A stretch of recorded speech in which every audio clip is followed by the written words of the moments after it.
여호와의 율법책 발견, 이렇게 제목을 잡았습니다. 그 시대가 참 암울해지니까 보면은 성경을 보면 사무엘이 등장할 때도 보면 하나님의 말씀이 희귀하더라. 말씀이 거의 없다. 말씀 없는 시대.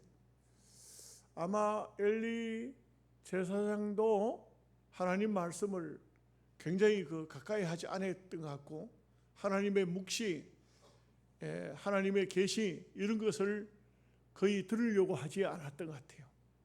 그 하나님 앞에 계시를 받으려고 하면 늘 기도하는 사람에게 계시가 임했죠.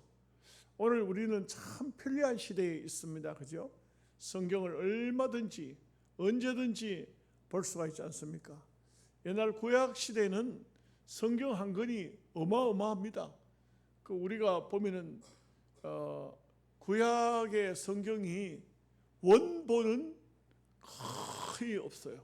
원본은 없습니다. 원본 성경은 없어요. 다 사본입니다. 사본인데 이 사본도 양피지, 그러니까 양피지는 양의 가죽, 거기다가 양가죽을 아주 얇게, 아주 기술적으로 얇게 만들어서 거기다 글씨를 썼기 때문에 이 양피지가 양이 굉장히 많습니다. 아마 헌금통 속에서 이런 율법책이 발견됐다는 것을 보면은, 그러면 모세오경이 전체 발견되지는 않았을 것이다. 모세오경 같으면 헌금통이 얼마나 커야 그 모세오경이 그 속에 들어갈까요? 아마 일부분이 아니겠나. 그래서 부분적으로 우리는 구약에도 보면 열왕기 상하, 역대 상하로 이렇게 나누어져 있지만 정확히 알 수는 없지만 율법책을 더 부분적으로 가지고 있지 않았을까? 왜 그러냐면 예를 들어서 열왕기 상, 열왕기 하 이것만 해도 두 사람이 짊어져야 돼요. 양이 얼마나 많은지 두 사람이 짊어져요. 아주 큰 부피가 엄청나다고. 그런데 이런 율법의 말씀 중에도 특별히 발견한 율법 말씀이 어떤 말씀입니까? 그래서 두 가지를 생각하는데 레위기 26장과 신명기 28장. 그래서 신명기 28장은 보면은 거기는 레위기 26장은 우상 숭배하지 마라. 우상 숭배하면 망한다. 이게 나오고, 그 다음에 신명기 28장에는 어떤 말씀이 나오냐? 하나님 말씀대로 살면 들어가도 복을 받고 나가도 복을 받고 우양이 복을 받고 떡반죽 그릇이 복을 받고 막 이런 복 받는 얘기가 나오고, 복 받는 얘기가 끝나면 말씀을 너희들이 거절하면, 말씀을 멀리하면 나가도 들어가도 어디 가도 저주가 임한다. 막 이런 말씀이 나오는데, 아마도 부분적인 말씀이 아닐까. 우리 옛날 처음 복음 들어올 때 쪽복음 들어왔죠. 쪽복음. 마태복음 한 가지만 이렇게 복음서, 마태가 전한 복음서 이렇게 가지고 성경이 우리 어릴 적에만 해도 쪽복음이 있었어요. 그런데 그런 게 있었고, 또 보면은 시편도 따로 만들어 가지고 있었어요. 시편도. 기도원 옆에도 보면 신약 성경하고 시편을 같이 붙여놔가지고 이렇게 만들기도 했는데, 요즘엔 인쇄술이 좋고 또 종이가 좋으니까 거기에 신구약 성경 다 해도 어떤 성경책은 너무 얇아요. 글씨가 깨알보다 더 적어서 그렇지, 조그마한 거 가지고도 신구약 성경 다 들어가는, 아주 참 얼마나 성경책을 가지고 다니기에 편리합니까? 그러나 구약에는 전혀 그렇지 않았어요. 구약은 아무나 성경을 가질 수가 없어요. 아무나 가질 수가 없고, 해당도 도시에 있는 해당이나 성경이 있을까? 아주 시골 같은 데는 성경이 다 없었다고요. 다 없었어요.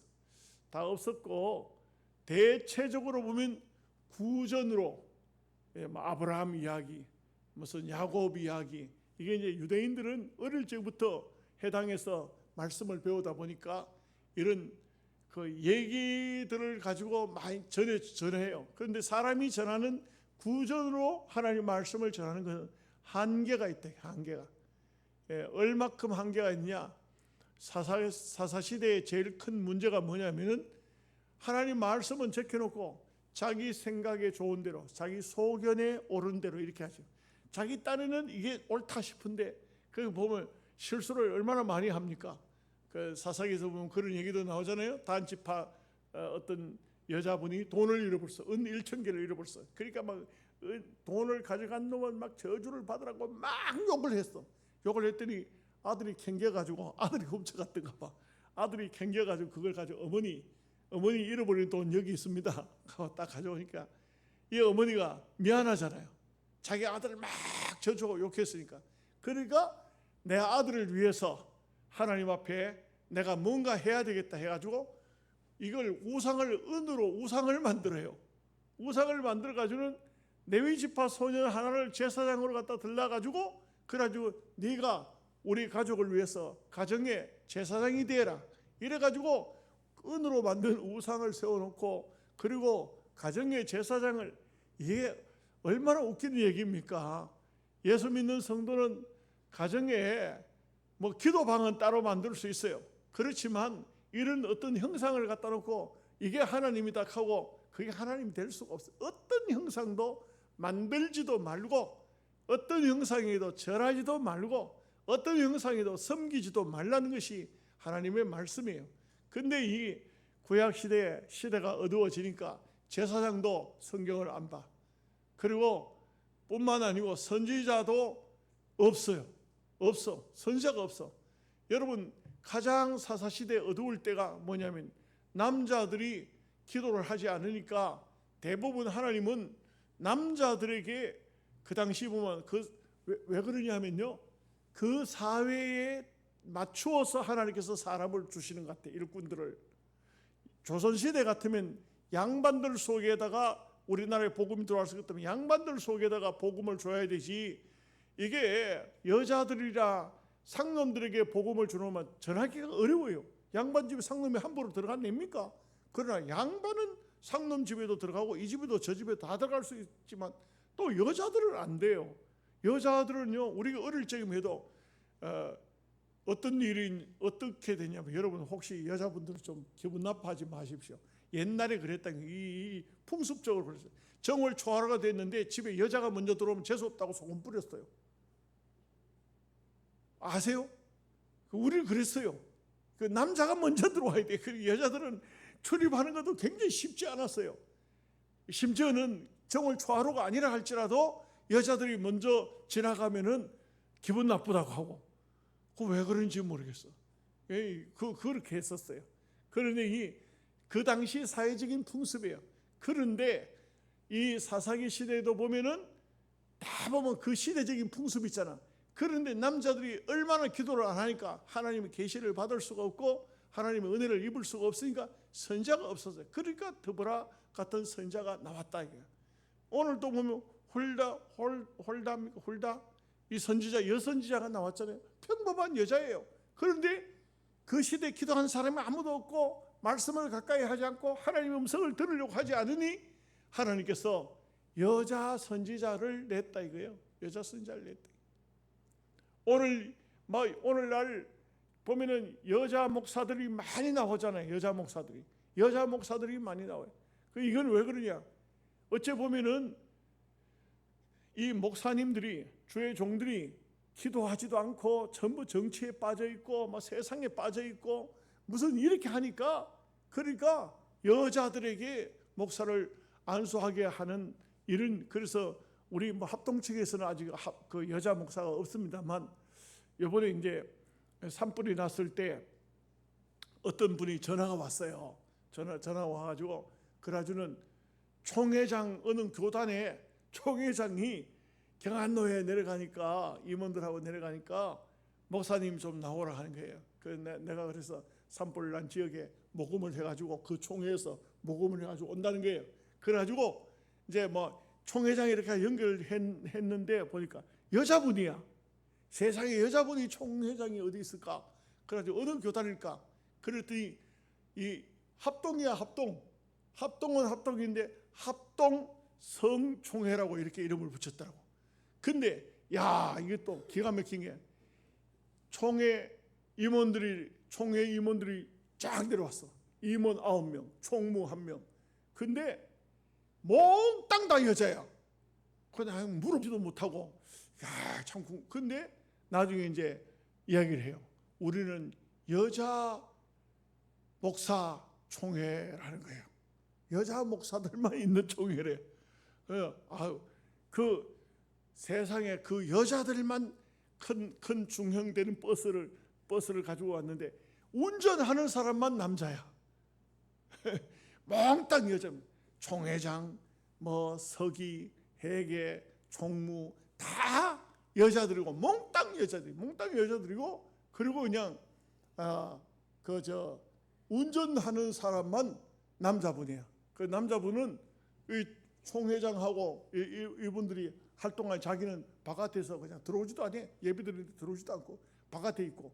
그리고 이제 한참 얘기를 나눠봤는데 확실히 보니까 여성들이 이런 총회를 만들어 가지고 하니까 그 믿음은 좋더라고요.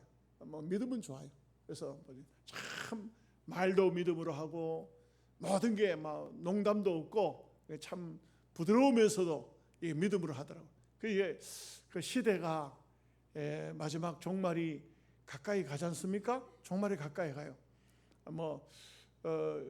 이게 우리가 믿지는 않아요. 예언자들이 오늘날 이 시대의 예언자들은 가짜예요, 가짜. 예언자는 진짜가 없어요. 요즘에는 다 가짜입니다. 왜? 성경은 예언이 기록이 이제 끝났어요. 예언의 기록이 끝났다고. 근데 7월 5일이면 며칠이 안 남았잖아요, 이제. 일본이 7월 5일 날 망한다고 예언자들이 그것도 한 사람 예언하니까 또 따라서 같이 예언해가지고 7월 5일 날이 일본이 완전 지진이 화산이 폭발해가지고 일본이 망한다 이게. 그래서 일본 사람들 일본 이재민 맞을 준비를 하라고 대한민국 보고 그렇게 믿지는 않아요. 여러분도 믿지 마십시오. 그거는 믿어서는 될 일이 아니에요. 근데 하여간 종말이 가까운 건 맞는 것 같아. 중국은 계속해서 한쪽에는 막 홍수가 져가지고 집이 떠내려가고 집이 무너지고 뭐 산사댐인가 이게 물이 넘쳐가지고 난리가 나고 또 한쪽 지역은 얼마나 뜨거운지 유튜브는 또 믿을 거는 못 됩니다만 유튜브에서는 뭐라고 하냐면 조금만 더 있으면 그 전체가 불덩어리가 될 것 같아. 80도가 올라갔다고 이런 말을 하는데 그거는 내가 암만 생각해도 안 믿어지는 것 같아. 80도 온도가 올라가면 사람이 안 기쁘지 그거 됩니까? 그런데 하여간 중국, 일본 지금 왜 한국만 멀쩡하냐 이런 얘기를 해요. 지금 정말 종말이 눈앞에 다가온 현상이 여러 가지로 많이 나타나고 있어요. 정말 많이 나타나고 있어요. 종말 현상이 눈앞에 다가 있다는 것이 이 가짜 선지자들이 막 예언을 하는 것도 이것도 종말 속에 들어가는 거예요. 성경에 보면은 여기 그리스도가 있다, 저기 그리스도가 있다 그런 말을 믿지 말라고 예수님께서도 말씀했어요. 그러나 때가 가까웠다 이렇게 이제 말하고 있는 것이죠. 이 시대를 보면 보십시오. 전부 말씀이 없어요. 말씀이 없는 시대. 정말 솔라 스크립투라 하나님의 말씀 오직 하나님의 말씀. 근데 말씀이 없어요. 말씀이 이제 시대가 어려워지니까 누군지는 모르지만 이 말씀을 어디다 갖다 감추어야 되겠는 거야. 감추어야 되니 감춘다고 감추는 것이 헌금통 안에다 감추었다 이게. 그리고 헌금통도 이렇게 하나님을 안 섬기니까 헌금통이 뭐 필요하겠어요. 그러니까 헌금통도 어디 갖다 처박아 놔뒀다가 이런 요시야 같은 임금이 나오니까 이제야 그 헌금통이 이제 성전으로 돌아온 거죠. 그리고 거기다가 헌금을 했다가 헌금을 부으니까 거기서 율법책이 나왔다. 율법책이 큰 건 아닌 것 같아요. 모세 오경이 다 나왔을 것 같으면 그 다 헌금통 속에 다 집어넣지도 못하잖아요. 그런데 하여간 일부분이지만 이 하나님의 말씀이 나왔는데 이 말씀을 읽는데 참 요시야라는 사람이 너무 귀해요. 단명해서 정말 안타깝지만 너무 귀한 사람이라. 왜 그러냐면은 이 하나님 말씀을 읽는데 26살 먹은 청년이 말씀을 듣는데 옷을 찢었다 이게. 유대인들의 슬픔의 아주 애통의 표시가 뭐냐면 옷을 찢고 더 힘들면 머리카락까지 다 막 잡아 뜯고 거기다 막 재를 덮어 쓰고 뭐 이런 표시를 해요. 우리는 뭐 한국 사람들은 암만 괴로워도 암만 슬퍼도 머리에다가 뭐 재를 덮어 쓰는 사람은 잘 없잖아요. 근데 유대인들은 그 사람들의 괴로움의 표시예요. 옷을 찢는다. 이럴 정도로. 그래서 참 이 시대가 얼마나 어두운 시대였는가. 근데 이제 요시아가 그렇게 회개하기 때문에 훌다라는 여선지자가 하는 말이 이 요시아를 향해서 예언을 하기를 너의 때는 망하는 것을 보지 않겠다. 너의 때는 우리가요 정말 이 모든 게 너무 이상한 방법으로 가더라고요. 여러분 지금 대한민국이 얼마나 이상한 방법을 가고 있는지 아십니까? 아시죠? 대통령이 이제는 우리나라 사람들보다도 외국인들 우리나라와 빚진 거 그거 다 탕감해 준다는 이런 시대가 되어버렸어요. 외국인들 우리나라가 뭐 돈이 많아가 빚만 잔뜩 있는 나라에 외국인들이 빚진 것까지 다 갚아줍니까? 난 이상해. 정말 이상해. 뭐 뉴스도 안 보는데 유튜브에 올라와서 보니까 맞더라고. 사실이라고. 이 뉴스를 갖다가 유튜브에 올려놓은 거 보니까 사실이라고. 이런 식으로 해가지고 되지는 않겠는데 정말 이 나라가 정말 대한민국도 지금 어디로 가고 있는지 참 힘들고 어려운 시대입니다. 자, 어쨌든 하나님의 말씀 율법책을 발견하고 옷을 찢고 그리고 선자를 찾고 이것은 다 개혁이에요. 다 개혁입니다. 우리 이 영양서북교회도 속한 데가 대한예수교 장로회. 대한예수교 장로회는 어떤 곳이냐? 여기는 장로회는 켈빈주의. 켈빈주의는 뭐냐? 개혁주의. 개혁주의는 뭐냐? 성경을 통한 개혁하는 것이 바로 개혁주의라고 해요. 자, 이제 말씀을 한번 보시도록 하겠습니다. 14절에서 15절까지 말씀을 같이 읽겠습니다. 무리가 여호와의 전에 헌금한 돈을 꺼낼 때 제사장 hil기야가 모세가 전한 여호와의 율법책을 발견하고 hil기야가 서기관 사반에게 말하여 이르되 내가 여호와의 전에서 율법책을 발견하였노라 하고 hil기야가 그 책을 사반에게 주매 이 사반이라는 사람도 참 믿음이 좋은 사람이고 서기관들은 대체적으로 보면 굉장히 공부를 많이 한 사람이 학자들이에요. 서기관들은 정말 성경을 연구를 많이 하고 성경을 번역하고 성경을 가르치고 이런 역할을 해요. 그런데도 불구하고 사방안에게도 하나님 말씀이 없었던 것 같아요. 왜냐하면 이 시대가 말씀이 희귀한 시대예요. 아주 성경책도 찾기가 어렵고 하나님의 음성도 듣기가 어려운 때였다는 것을 단적으로 보여주고 있어요. 자, 16절 17절 말씀 보겠습니다. 사반이 책을 가지고 왕에게 나가서 복명하여 이르되 왕께서 종들에게 명령하신 것을 종들이 다 준행하였나이다. 또 여호와의 전에서 발견한 돈을 쏟아서 감독자들과 일꾼들에게 주었나이다 하고, 그리고 사반이 전체적으로 보면 성전을 수리하고 성전을 이렇게 보살피는데 아마 성전 안에서 총 책임을 지고 있었지 않는가 이렇게 보여집니다. 그래서 헌금을 그 헌금통을 있는 돈을 이제는 그 감독할 사람, 일하는 사람들에게 성전을 테러한 것을 수리하기 위해서 돈을 그것으로 넘겨줬다 이런 말이죠. 18절 19절 말씀 보겠습니다. 서기관 사반이 또 왕에게 아뢰어 이르되 제사장 hil기야가 내게 책을 주더이다 하고 사반이 왕 앞에서 그것을 읽으매 왕이 율법의 말씀을 듣자 곧 자기 옷을 찢더라. 자, 이게 참 시대적으로 어려운 시대지만 요시야는 정말 훌륭한 임금이었다. 훌륭한 임금이다. 우리가 이런 말씀들을 보면은 참 신앙인은 하나님 말씀을 들을 때에 오늘 우리는 옷을 찢을 수는 없지만 마음을 찢듯이 참 잘못된 우리가 하나님 말씀을 들을 때 내가 뭔가 마음에 찔린 게 있고 내가 믿음으로 살지 않았으면 가슴을 찢듯이 마음을 찢듯이 이런 마음 자세를 가져야 하는 것입니다. 시대적으로 보면 참 어려운 것이 오늘날은 보면은 말씀하고 전혀 상관없는 그런 삶을 사는 성도들이 대부분이 아닐까요? 대부분이 아닐까요? 기도는 덜 합니다만 기도를 해도 무슨 기도를 했는지 생활은 또 똑같아요. 기도한 사람이나 안 한 사람이나 신자나 불신자나 거의 뭐 별반 다르지를 않아요. 심지어는 뭐 그런 얘기를 해요. 기도 시큰하고 그 다음에 나와서 또 열심히 또 보면 세상적으로 보면 잘못된 사람들 참 많아요. 사기도 치고 거짓말도 하고 하나님 이름을 가지고 오히려 거짓말하고 오히려 뭐 하나님 이름으로 죄를 짓는 사람들도 없지 않아 있어요. 이게 두려운 줄 모르니까, 하나님을 두려운 줄 모르니까, 하나님을 무서워하지 않으니까 그렇게 되고 있는데, 여기에 참 요시야 임금은 참 훌륭하다 이렇게 보여집니다. 20절 21절 말씀 보겠습니다. 왕이 hil기야와 사반의 아들 아이감과 미가의 아들 압돈과 서기관 사반과 왕의 시종 아사야에게 명령하여 이르되 너희는 가서 나와 및 이스라엘과 유다의 남은 자들을 위하여 이 발견한 책의 말씀에 대하여 여호와께 물으라.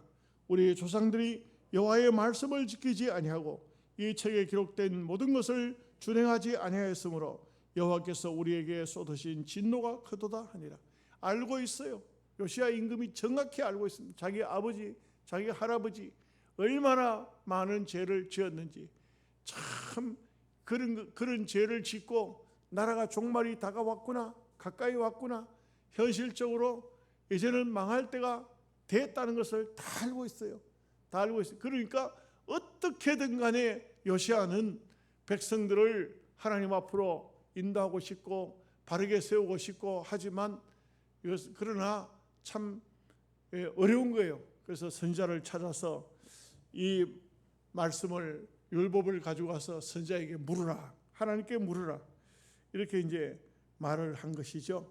물어야 됩니다. 묻지 않으면 안 됩니다. 제일 큰 죄는 묻지 않는 것이 죄입니다.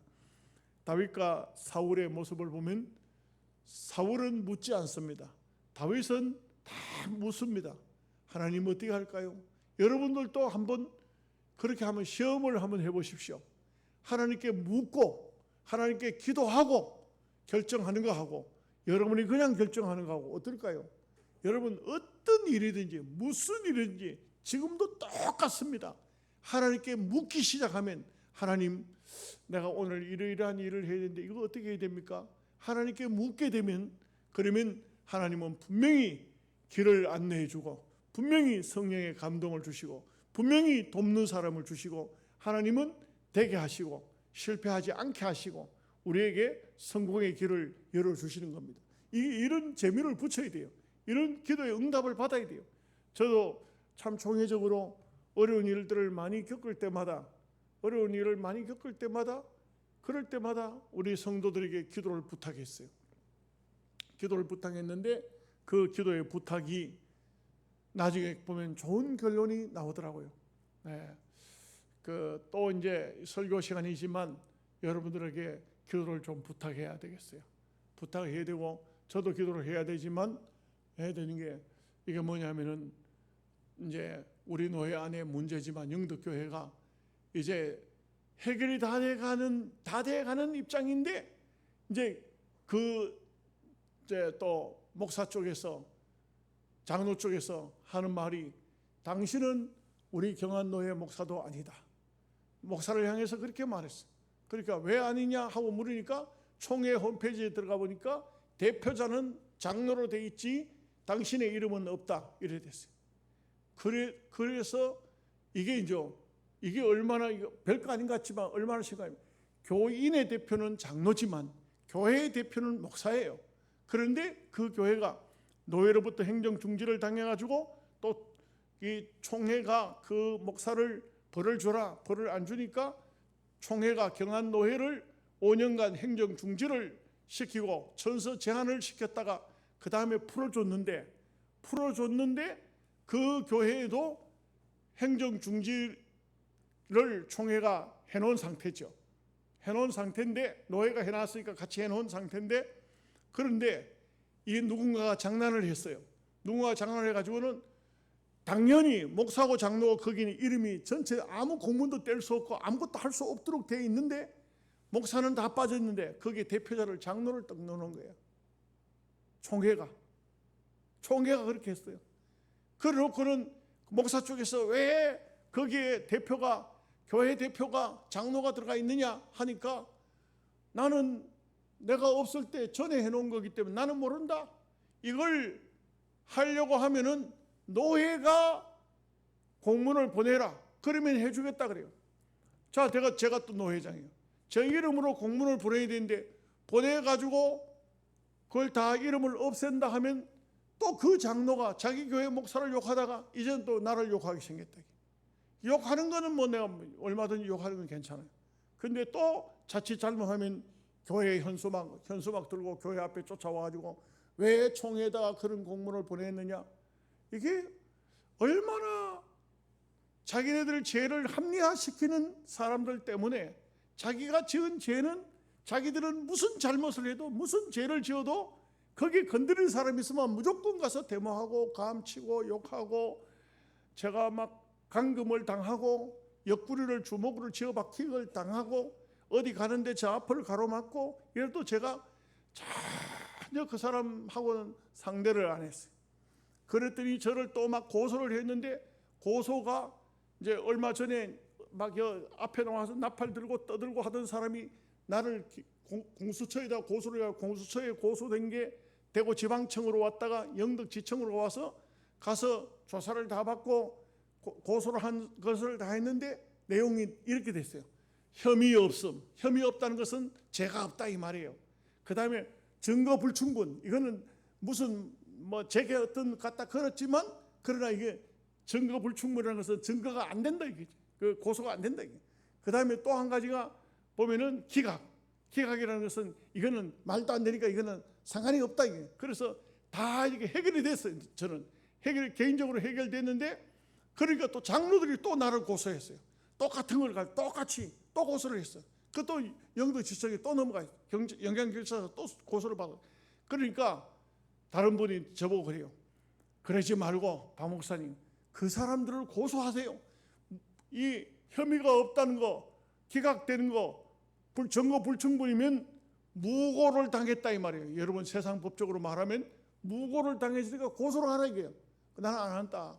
내가 그 사람들 또 말로 고소를 하나? 내가 골탕 먹으면 됐지. 말로 또 내가 고소를 해가지고 또 싸우겠나? 나는 목사는 그 세상 법정에가 경찰서가 맨날 조사받고 그 싸우고 그래 하는 게 아니다. 이러는데 또 이게 시비가 걸린 거예요. 또 자기네들끼리 싸우면서 또 경안노회를 또 시비를 걸린 거예요 지금. 이러니까 여러분 방법은 딱 한 가지밖에 없어요. 딱 한 가지. 기도하는 길밖에 없어요. 기도해야 돼요. 아멘 하십니까? 기도해 주시겠습니까? 예. 여러분 내용을 다 들었어요. 제가 어떤 죄를 지은 게 하나도 없어요. 저는 전혀 없습니다. 저 사람들하고 아무 상관이 없어요. 그러나 우리 경안노회에 속했다는 것 때문에 이제 마지막이 되니까 제가 노회장이니까 또 저를 이제 어제는 정상적으로 경찰서에다 경안노회 노회장을 걸어서 고소를 했다고 이제 얘기를 전화가 왔어요. 당신 고소했다? 고소했냐? 예, 알았다. 이제는 또 하나 고소를 뭐 얼마나 수도 없이 당했으니까. 예, 그러나 죄를 지은 것이 없으면은 제가 그 사람들을 다시 고소 못 하도록 하려고 하면 내가 또 그 사람들을 고소해야 되는데 나는 그렇게 할 수는 없다. 목사가 돼가지고 내가 그렇게 할 수는 없다. 다 내보고 고소를 하라 그래. 자꾸 고소를 안 한다. 대한민국이 얼마나요? 대한민국이요 이런 말이에요. 고소공화국이라 그래요. 일본보다 고소 사건이 고소하는 게 40배가 더 많다 그래요. 대한민국이. 이게 얼마나 기가 막힙니까? 우리가 어려운 시대에 있지만 하나님께 물으라. 기도하면 하나님께서 답을 주신다. 기도하면 하나님께서 역사하신다. 여러분들도 기도하면 길이 보이고 기도하면 하나님이 역사하신다는 것을 아셔야 됩니다. 22절 23절 말씀 보겠습니다.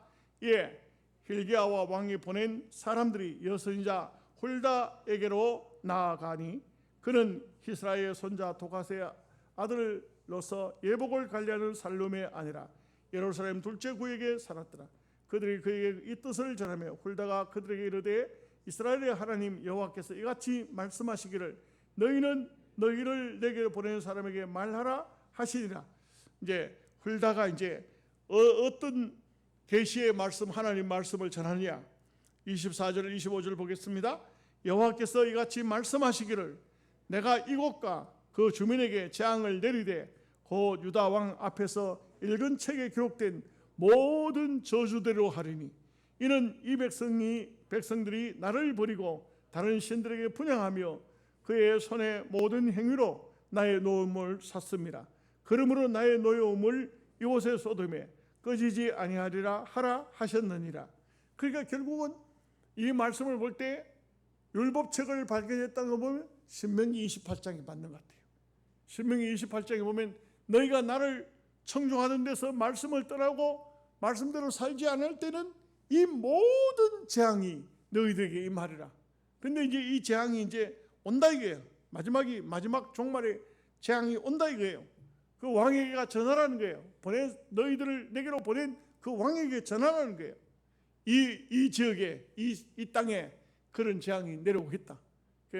하나님 말씀대로 안 살았으니까, 하나님을 섬겨야 될 사람들이 우상을 섬겼으니까 이렇게 엄청난 그런 사건들이 이제 일어날 것을 말씀하고 있는 것입니다. 26절 27절 말씀 보겠습니다. 너희를 보내어 여호와께 묻게 한 유다 왕에게는 너희가 이렇게 전하라. 이스라엘의 하나님 여호와께서 이같이 말씀하시기를 내가 들은 말을 은은하건대 내가 이곳과 그 주민을 가리켜 말한 것을 내가 듣고 마음이 연약하여 하나님 앞 곧 내 앞에서 겸손하여 옷을 찢고 통곡하였으므로 나도 내 말을 들었노라. 여호와가 말하였느니라. 여러분, 우리가 정말 감사한 것은 우리가 회개하고 우리가 믿음으로 살면 시대는 어떠하든지 이 종말이 눈앞에 다가왔다고 할지라도 이 세상이 끝난다고 할지라도 우리가 회개하고 우리가 믿음으로 살면 우리 앞에는 흉한 것이 보이지 않게 한다는 하나님 뜻이 있어요. 이게 뭘 말해주겠습니까? 우리가 정말 믿음으로 진심으로 하나님을 찾고 하나님 뜻대로 살면 하나님께서는 흉한 것을 피해갈 수 있도록 하나님께서 은혜를 베풀어 주신다는 것이죠. 그래서 우리가 항상 신앙생활에 있어서 세 가지는 꼭 준행해야 됩니다. 말씀, 기도, 그리고 찬양.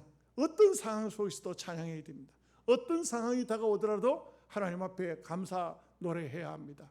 그렇게 해야만 우리는 우리에게 하나님께서 주신 사명을 감당하는 것입니다. 자, 마지막 28절 말씀 다 같이 보겠습니다. 그러므로 내가 네게 너의 조상들에게 돌아가서 평안히 묘실로 들어가게 하리니 내가 이곳과 그 주민에게 내리는 모든 재앙을 내가 눈으로 보지 못하리라 하셨느니라. 이에 사신들이 왕에게 복명하니라. 왕에게 가서 왕이시여 그래도 임금님께서는 옷을 찢고 가슴 아파하는 것을 하나님이 들으셨답니다. 보셨답니다. 이 왕께서는 그런 흉한 꼴, 자식들이 막 죽임을 당하고 포로로 끌려가고 망하는 그 나라가 망하는 그런 꼴은 왕은 보지 아니하신답니다. 그러나 이 나라는 우상을 섬기는 일이 너무 많아서 앞부분에 므낫세가 자기 아들을 불 가운데 지나가고 하나님께서 반드시 이 나라를 그렇게 악한 행동을 함으로써 바벨론의 포로로 끌려갈 것을 이미 그때 마음을 하나님께서 고치셨다기.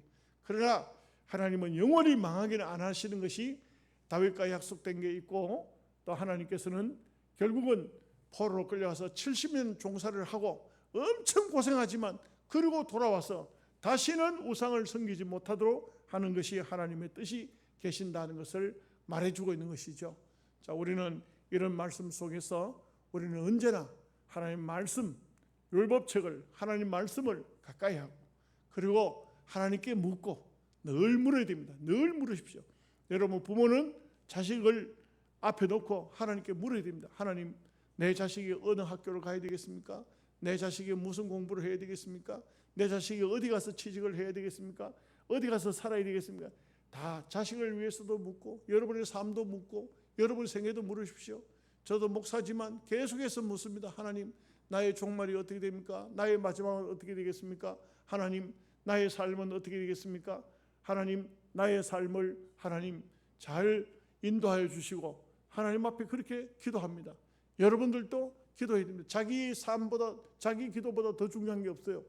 맨날 자기는 기도하고 목사님 기도 좀 부탁합니다. 기도 좀 부탁합니다.